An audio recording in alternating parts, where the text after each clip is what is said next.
Hola, bienvenidos a Puntaje Nacional. En este video vamos a hablar sobre estrategias de lectura para componente de inglés de la prueba Saber 11. La buena comprensión de lectura es importante para la prueba tanto en el español como en inglés. En este video vamos a aprender algunas estrategias que nos permitirán entender mejor los textos en inglés que aparecen en la prueba y vamos a revisar algunos ejemplos.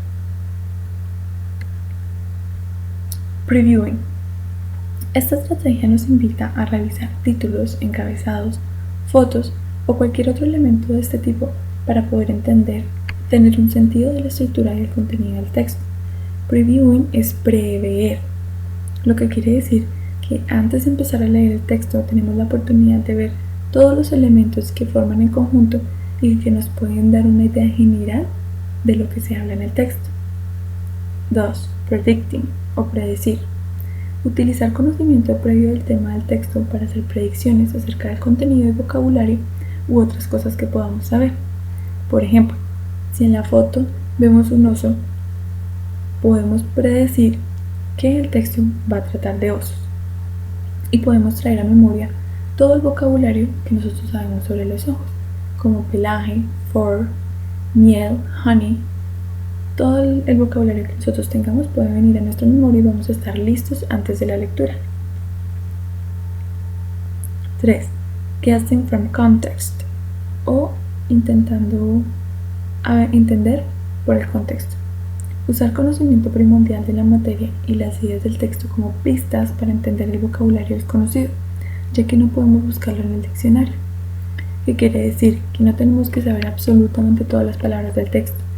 Puede haber vocabulario que se nos escape, que no sepamos.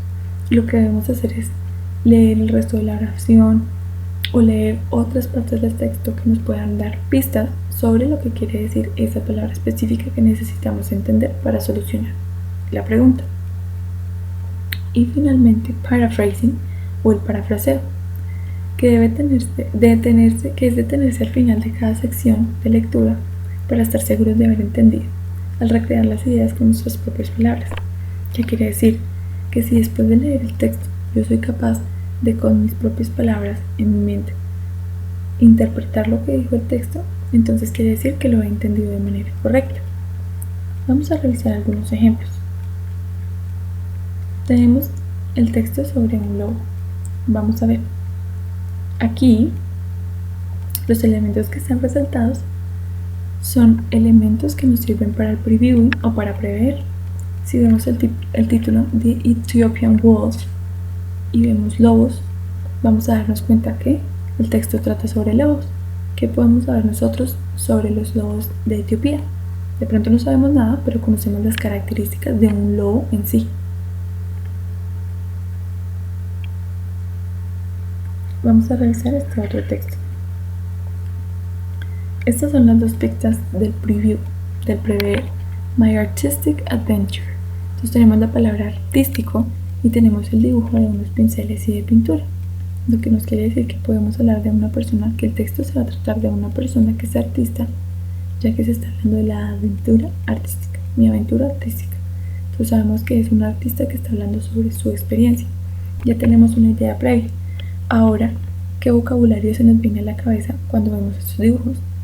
Paintings, pinturas, drawings, dibujos, mucho otro vocabulario que tiene que ver con arte. Aquí tenemos otro texto que nos habla del día de San Valentín. Pero lo que quiero es que miremos estas palabras de vocabulario que podrían ser difíciles, como forbidden, de la cual no podríamos entender su significado.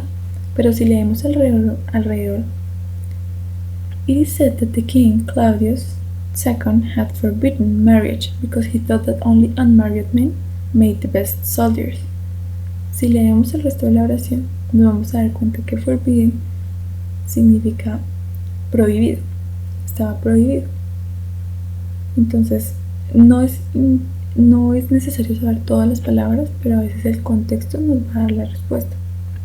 Por ejemplo, también aquí tenemos la palabra exchange.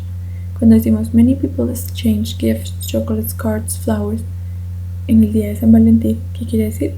Que cambian, que hacen un intercambio. ¿no es cierto? Que es lo que normalmente hacemos en el día de San Valentín. Bueno, espero que estas estrategias de lectura y estos ejemplos que vimos hoy les hayan servido y que las puedan poner en práctica el día del examen. Gracias por escuchar.